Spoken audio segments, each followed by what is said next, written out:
Hello and welcome to episode 71 of When the Flames Go Up, the ATFC podcast. A lovely bit of podding tonight. Good energy, bit more energy than last week. It felt a bit lethargic last week.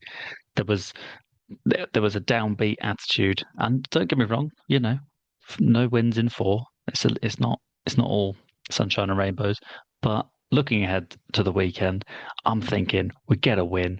We draw Reading in the cup. Season completely turns on its head.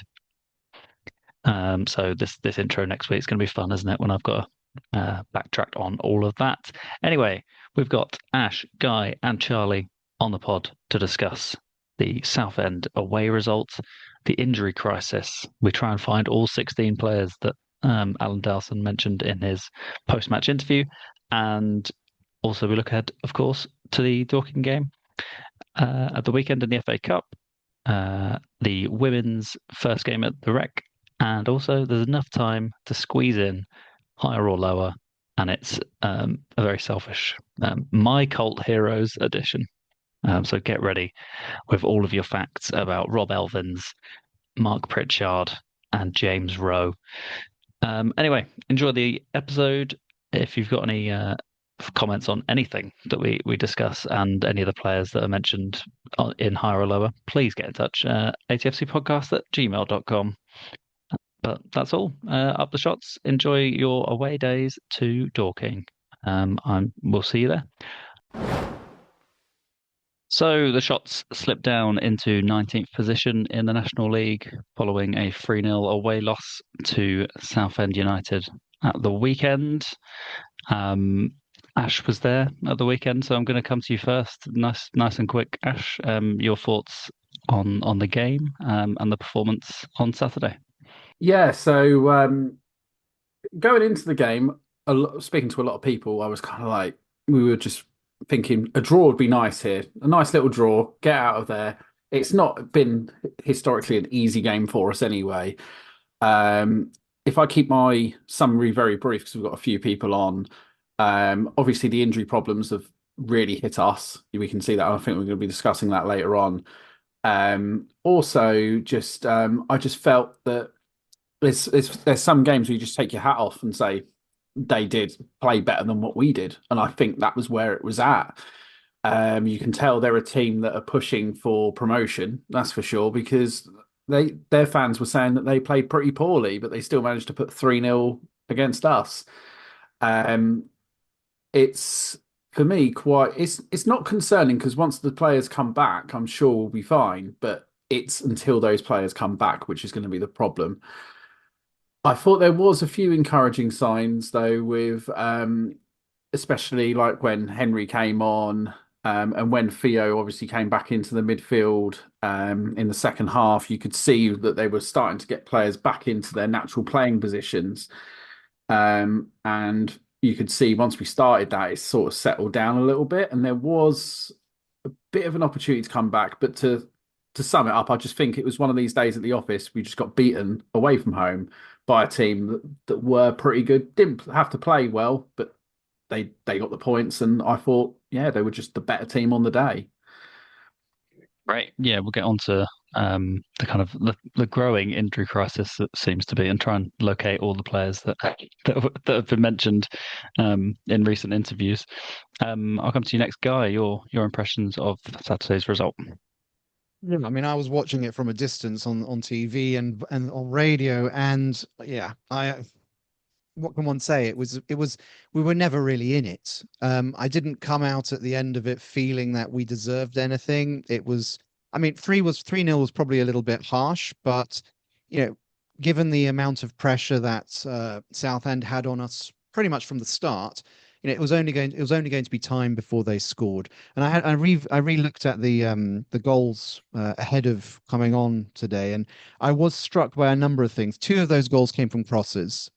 In both cases, actually, we were defending quite deep. We had players behind the ball, but it was just at that sort of last instance. The cross in was for the first one, didn't go challenged. The second one as well. Also was didn't get a defender in, and actually no, the third one as well was from the corner, so a set piece. And Claridge came up to it second. I mean, the Southend attacker pretty much had a free head on goal. I was struck by how when we were defending, certainly we had players behind the ball, but we weren't putting the tackles in and around on the edge of the penalty area. Um, and I think we've been talking about this over the last few weeks about a lot of the chopping and changing that's been happening and on the defense side of things, obviously because of injuries, which we will come to. But what was also striking to me was looking at what was going on up top as well. I mean, when you look at the front line that we had, we had Thomas, at the front, then behind him, Hill, Barrett, Abrahams, and Taylor. So we really had an attacking side out there, and there really wasn't that many chances made. We had a few half chances. I think I marked down here that Barrett, sort of found himself around the penalty spot, but with the ball under his feet, which he found difficult to put away. Thomas missed a header from across from which he often gets, sort of from one side of the pitch over to the far post. That didn't work for him. But really, we didn't really have that many options. When you think that we are an attacking side, and in a way, the philosophy of the Widrington era has been, it doesn't matter what our defense is like, we'll still bang goals in up top. It was a little bit worrying to me that we didn't really get very much on target, really threaten the goalkeeper that much. And it's a little bit like where we were this time last year, after, very free scoring first couple of months, we seem to have gone off the boil at the top. And, I know that there was a bit of a couple of substitutions at half time with, Henry coming on and Hadi Gandor also making an appearance as well. But it really didn't make much of a difference at all, did it? But as I said, I finished with how I started as well. Watching it, I really didn't. It didn't look like we were going to get anything from it. And once we went one down, it would have been nice to have managed to get an equalizer in, but it was a stretch. And then once it was two, it was very hard to see us coming back from that, given our current form.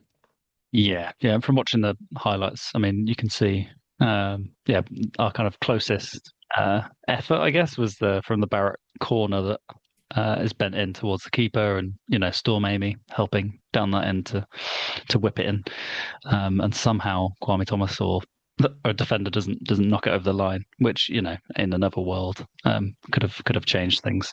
But yeah, you mentioned there Nathan Ralph, but basically a free header, and Dewhurst gets hands to it but lets it in. The one at the back post is very much in a 6-yard box. I know that it was kind of floated in, so maybe there was a bit of assistance from the wind, but I feel like I don't know. I want my keeper coming to get that in the 6-yard box if it's floated. I think he's got the biggest reach. He can get there. So yeah, a couple of question marks in a couple of weeks for Dewhurst, where he's had basically, yeah. I don't think he's probably had nothing really on his negative column for me, really, other than his wayward kicking last season potentially. I'll come to you next, Charlie. Your impressions of Saturday's game against Southend.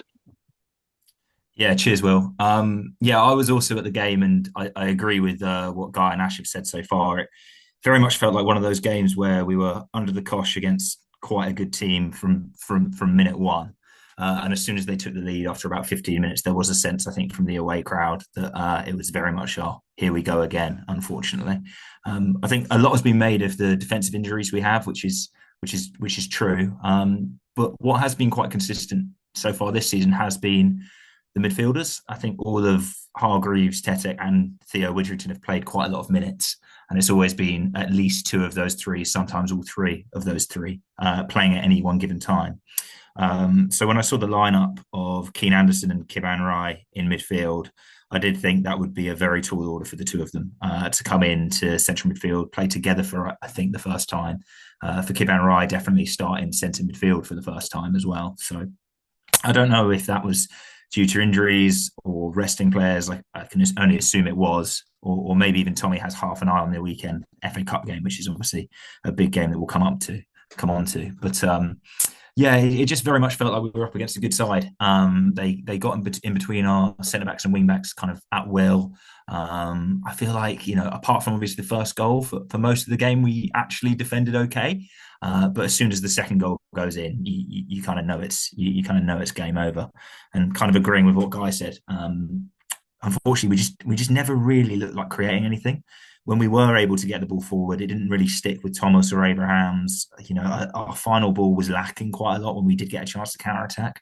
And I think that one corner from Barrett, which nearly went all the way in, and Thomas very nearly followed in, was our only good chance of the game. I think apart from that, we just simply did not test their keeper. So it's kind of disappointing all over the pitch. I know Southend are a good side, but I wouldn't say they're a great side, and they were on slightly disappointing form. So the fact that they kind of rolled us over quite easily in the grand scheme of the 90 minutes is a concern. I can't blame any of the players out there on the pitch. I think they're all doing their best. But yeah, unfortunately, that's just where we are at the moment. Yeah, absolutely. You mentioned Southend's form going in. It's very similar to what Aldershot are now. We're now four without a win, 4 goals scored in that time, whereas 12 have gone in the other end. And yeah, Kibam Rai first start. I think that's potentially Kian Anderson's first start of this season, unless he got one earlier in the season. I think Tatek and Hargreaves and Widdrington have had that central midfield role. So yeah, it was definitely a surprise to see those. I guess that probably brings us on to the injury crisis update. I thought after I listened to Delson's post match, he mentioned 16 on the treatment table. And I thought, well, I can't think of 16 off the top of my head. So I thought I'd try and find 16, and we can try and decipher this together. So I'll go through the easy ones at the top, which are Akpan, ACL rupture, is on the second surgery, so he's missed all the games this season. Josh Brooking, Achilles rupture in pre-season. Tyler Frost, a knock picked up in the final pre-season match, unknown knock. Harfield, I'm going to say quadruple cruciate ligament injury, but that's probably putting it kindly. Jenkins, ACL injury away at Maidenhead. Well, this was the last I heard. Maybe he's done something more to it in the recovery. Ollie Scott was a shoulder dislocation, returned to training, re-dislocated it in training. So all of those have missed all 14 league games so far. The other one was Hayden Vaughan, who had a knee injury, but miraculously now at Bracknell and was playing at the weekend, so he is cup tied for the FA Trophy, but not injured, so that's a broad positive.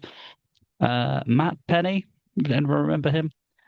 He's now missed 13 games, unknown, after the Alty game at the start of the season. Will Nightingale, obviously a big player in that central centre back position, ankle ligament, according to Delson. So that's 7 league games that he's missed so far. Ryan Jones, shoulder dislocation after a fractured tibia from last season.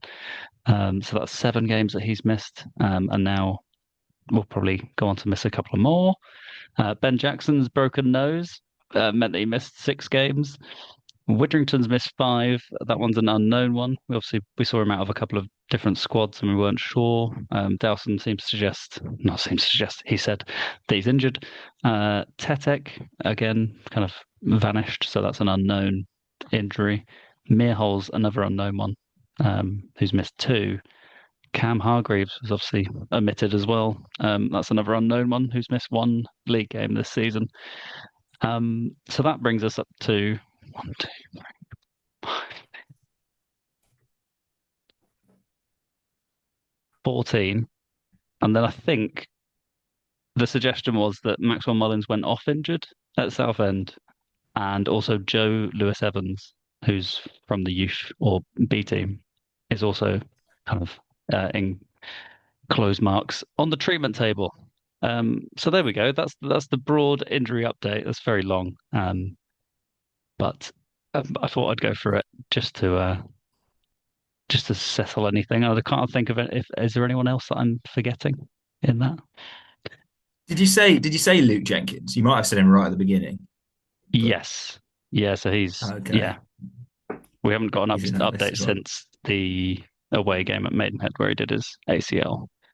I think we had like a closed season update actually, but I presume it's still the same injury and still the same recovery. Not a bad team that. We just need a goalkeeper, and then I know, yeah. yeah, it's crazy. And the other thing to watch that I did notice as well is Ryan Hill is on 4 yellow cards. So one of our only players, well, not one of our only, we've got about 5 players that have played all 14 league games so far. If he gets a yellow card at the weekend, then we'll lose him for one league match. So yeah, the next lineups are going to be interesting. Um, I didn't really have any and a question on it. Does anyone want to come in on the injury crisis and the kind of situation that we find ourselves in at the moment? I have a further question. Is it a possibility we're getting more than our fair share of injuries? Is it something to do? Because we had it last year with quite a few injuries as well, if I remember correctly.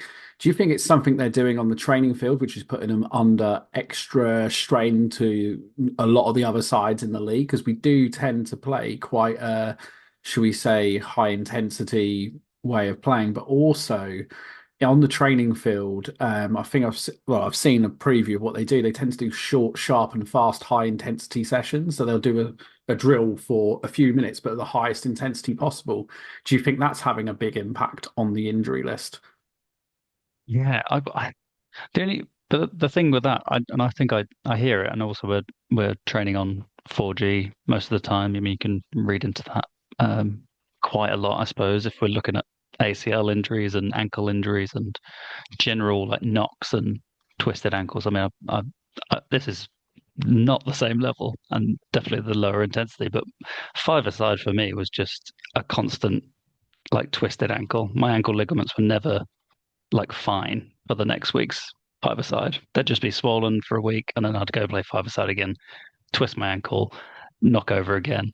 Um, I mean, that's my broad experience with 4G anyway. But yeah, I don't know. It's weird because I think I would suggest that if every injury was similar, but that some of them are just so random, like the shoulder dislocations. I mean, what are we buying players that like Lego stick players that you can just pop their arms out? That's 2 players to have like multiple dislocation of shoulders.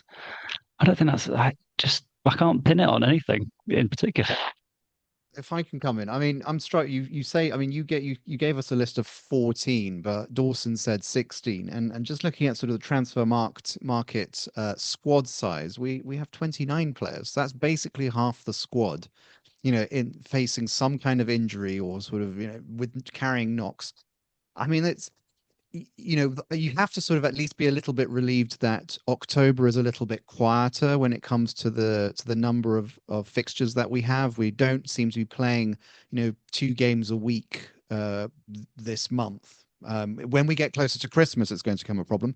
But there's also, I think, as well, August as well tends to be quite intense with the number of games that they put out, and into early September. And you've got to keep in mind that's also a time when the pitches are still pretty hard because it's still summertime, late summer. I don't know whether that would make a difference as well, because that's a lot of pressure. I mean, as Ash points out, we do play quite high and very intense football. Players do go in, full throttled, and you imagine that they're probably doing this on the training ground as well. And given that, they sort of we have a number of pre-seasons, but then once the season starts, it really is, go go go for the first 6 weeks or so. So maybe there is some blessing that this month we've got really only 1 game a week. I think we do have one isn't it that National League Cup against Southampton under 21s towards the end of the month, and I think then into November we've still got a couple of weeks where we will only have 1 game. That's great, and so I hope maybe if we can use that time to get players back. But this seems to be something that seems to be a recurring theme, in recent years. We seem to always have these problems, and so the then question then becomes, what do we do about it? Obviously, we can't, we transfer windows mean we can't bring players in, purchased, and even then, would we have the money for that? So we've really got to go out and look for loans.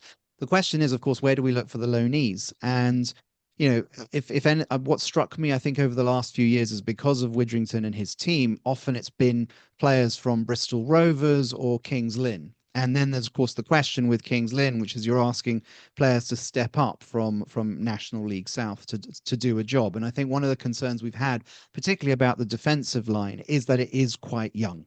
And if you're thinking about, we do this year after year. We don't really build the depth in the defense, and so then we get caught by this situation come where we are now in the season. So I don't know what we do. I mean, because ultimately, if our options are either we get the players back or we go out for loans, and the loans are going to be young players and who are still learning the game. So that's a problem at the back. Yes, and one of the great if you don't laugh, you'll cry moments in Dowson's injury. Dowson's injury, blimey. Well, if he gets injured, I mean, we might as well just fold the club. One of the if you don't laugh, you'll cry moments was when he said that we went to sign a player on loan in the week and they also got injured, which I think is just really sums up everything that's gone wrong so far this season. So yeah, fingers crossed we get a couple of players back. I mean, most importantly for us right now, I mean, Tethek, Hargreaves, Widrington for the central midfield, and a, a Scott to come back, or a Nightingale, someone in that centre back roles that we can rely on to try and give us a bit of stability, especially in the league. We now slip down to 19th. However, we can park the league stuff because it's the return of the FA Cup this weekend, and it's time to get a bit more excited about football again. It's the fourth qualifying round, and the shots are away at Dorking Wanderers at the weekend, in front of hopefully a sellout crowd. We're over 600 tickets sold, I believe, in the away end, with an allocation of 750. So I'm sure they'll be snapped up in the next few days. Dorking pretty well known to the shots. We've played them quite a few times and played them in pre-season this season with a 2-0 away win over them. They've got Frank Vincent in midfield, who will remember, and will remember the names and the kind of the prowess of your Alfie Rutherfords and Jason Priors up front for Dorking, who I'm sure will have a say in things if Dorking are to win. Mark White, we mentioned him a couple of weeks ago. Obviously, he was on commentary for the Oval game, which was a disaster. So he'll have a pretty good idea of how to attack the weakened back line of Aldershot, shall we say, at the weekend. They are currently ninth in the National League South, 4 wins, 3 draws, 3 defeats, and 1 defeat in 9 in all competitions, including their 2, well, I suppose their 3 FA Cup games so far, which was a 7-2 at home to Wingate and Finchley, a draw against Salisbury, and then a 4-2 win in the replay. That's enough of me talking. I'm going to come to you first. Ash, are you more excited or are you more dreading Saturday? Right. Excited because it's the FA Cup. It's dreading because of the pitch they play on and the current injury crisis we have. We all know what Dorking do. We all know we've seen them in the pre-season friendly. We all know, quite familiar with Mark White and his team. I think playing Dorking in the FA Cup, yes, they're in the division below, but it's one of these that I think the club needs a good cup run. But on the flip side, I think we're in a position where if we get eliminated from the cup, we don't have that fixture congestion that Guy was alluding to. If we make it through to the first round of the FA Cup, etc. I think we've got enough, even with the injuries, to say get the job done. But I don't think it'll be that easy. My first priority would be to get out the other side of it injury-free. And then obviously with the win, I'm not going to be there Saturday because I've got a family event, but I'll be listening to it for any commentary or anything like that. But I still think Shots will squeeze it. Probably 2-1, I'd like to say. See, because when I saw them in the friendly, a key thing was they gave Josh Barrett a lot of space. I don't think they'll do it as much this time, but in the friendly they did. And he was very good against them. So another good Josh Barrett performance would be nice as well. So yeah, I think we'll go through, but the main priority is stay injury free. And if we don't, it's not the end of the world because we can reduce our fixture congestion. Lovely stuff. Yeah, and Guy, are you able to watch the FA Cup fourth No, qualifying? no, Oh, I won't. I'll be following it on the radio, but I won't be able to watch it. But I'm not. I get what Ash is saying, and certainly I can see the virtues from the playing staff end, in terms of injuries. That if we don't make it through, then at least the fixture list sort of frees itself up a bit. But we really need revenue, and what if you think about the last few years? What's really sort of made the club's season has really been the cup competitions. I mean, obviously with the FA Trophy win last year, but also making our way to the third round of the cup in the last couple of seasons as well. It's been and it's a big payday for us as well. The club needs the money, so I can sort of see how it would make things a little bit easier for us if we didn't have to be worrying about the cup competitions as well. But I think also it's a free hit. It's one of those games where, okay, if we go out, it's not the end of the world because it's done. Whereas with league, we're constantly worrying about who's behind us, looking over our shoulder, how much further down the table we're going to sink. As for it being, Dorking, I mean, you would think on paper that we would be in a stronger position here, but as Ash has alluded, they do Dorking does have our number. And listening to Mark White the other day when we were playing against Yeovil, it seems that he will know how we play and set up his team, accordingly. And that's actually been a problem for us in the last few weeks against other teams, from Braintree and Yeovil. They've clearly watched us. They clearly know how we play, and so they knew how to shut us down. And so this is going to be a problem for us, I think, on Saturday.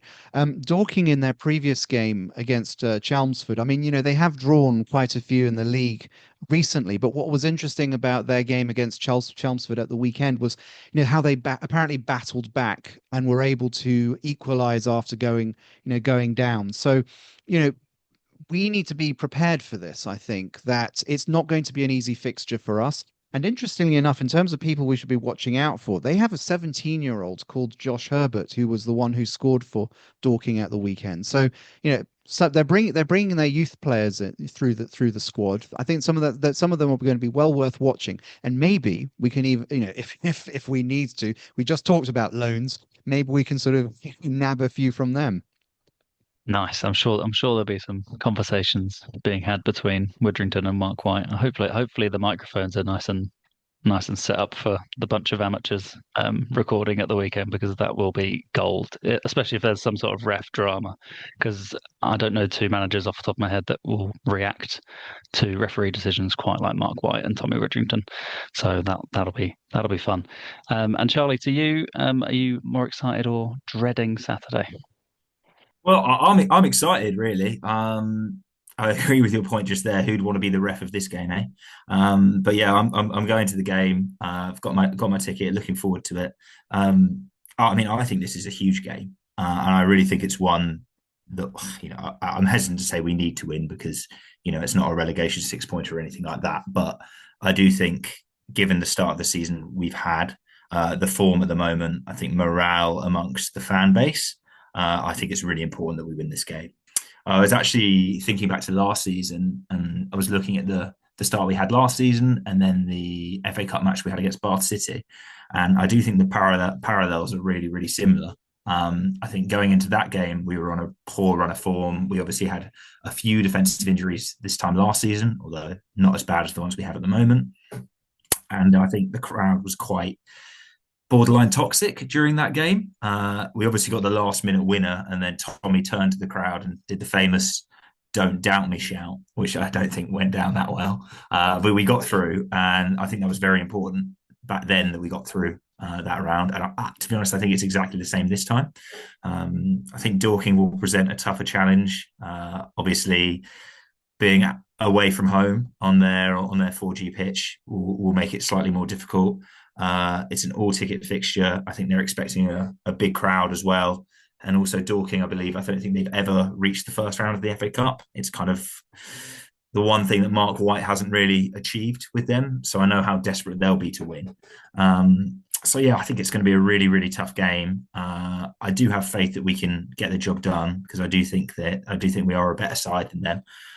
But it'll be tough, no doubt at all. But I really do think it's important we get this win.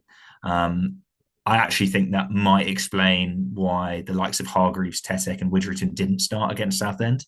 I think maybe Tommy saw it as an opportunity to rest players a bit with a view of the FA Cup weekend potentially being more important, particularly from the revenue standpoint, if that's going to dictate, whether or not he can bring players in after this weekend. So yeah, I think it's a big game. Looking forward to it. I think we'll win, but it will be tough. Yeah, I mean, Charlie, that's basically summing up my feelings. I'm very excited because it's the FA Cup, and I love the FA Cup, and the potential of getting through to the first round is huge, especially when Reading are still in League One, of course. And yeah, you mentioned our form before the Bath game. I put in the chat that we were 7 without a win this time last year. And that was obviously a slightly infamous game and toxic because Christian McComa got sent off as well. I think it was just like, why has this happened? Like everything's going against us, and we're going to lose to Bath at home now. That would have been biblical scenes if we'd lost. But somehow with 10 men, we found a way last year. I expect the exact same as you as well. A very tight game. It's going to be hopefully probably be quite a febrile atmosphere, I imagine, at Dorking, as febrile as you can get, I suppose. A lovely Surrey town. Great. We've got a little bit of time, have we? Oh, we got plenty of time. Nice. I just wanted to mention the women's team who had their first game at the Rec at the weekend on Sunday, who kicked off that with a 10-0 win against Woodbrook United in front of more than 350 supporters, which is a good start. I'm sure we'll see more and more people turn up as people get to grips with the league they're in and the opposition. I presume, hopefully, the Havant home game can be another game at the Rec. That would be good because they're currently Aldershot at top of the league, but on goal difference behind Havant and Waterloo reserves, who have also won all 4. Next couple of games are cup competitions. I think there's like a county cup and a division cup. So we'll check in after those and then get back to league action. Welcome to Higher or Lower. Next on the agenda is a bit of a selfish thing because we're doing higher or low again. Sure, we are. There's 4 people on here, so that means everyone gets 2 goes at this. The addition this week. This is where it gets selfish. Sorry, the higher or low is not selfish. It's my cult heroes edition because I didn't want to put any energy into players I don't care about. It's only players I care about, of course.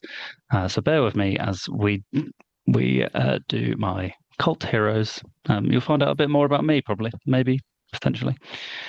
Okay. I'm going to start from the first person I can see, and that is Guy. So here we go. Let me just check how long we got. 4 minutes, perfect. We can do this quite slowly. Okay, the first one, first place to start is Rob Elvins. I love the man, absolute. I mean, anyone that plays centre back and striker. Although I don't think he ever played centre back for us.